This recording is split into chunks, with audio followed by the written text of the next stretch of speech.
A constant is an identifier for a given value.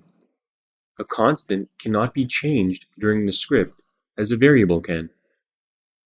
Also, unlike variables, a constant is automatically global across the entire script.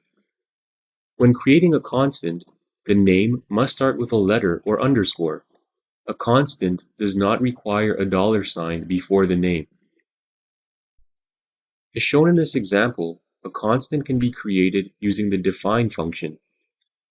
Inside the function, we start with the constant name, followed by the value. We can also specify whether the constant name should be case insensitive. We'll do that in the second example. In this example, the constant name is set to welcome. The value is the text, "Hello, my name is John Smith." The constant name is case sensitive.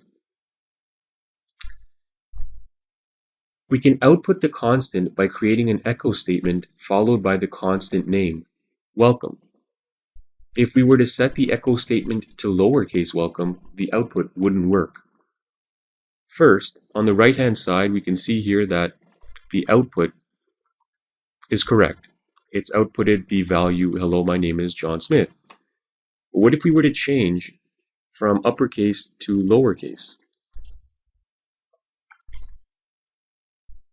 Now it does not match our constant name. Well, the case doesn't match. And now we get an error because the case doesn't match.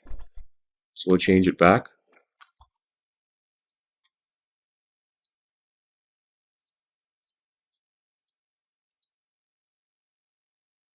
In the second example, we've set the case insensitive value to true, shown here.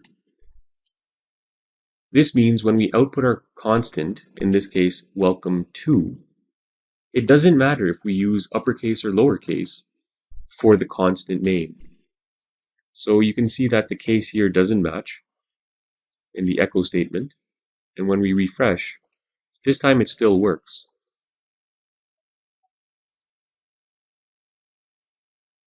Constants are global and can be used across the entire script. In this example, we've defined the constant with the name car and set the value to Volvo. We've also created a function, myCar, that outputs the value of constant car using an echo statement. When we run the function, we can see that the browser outputs the value Volvo.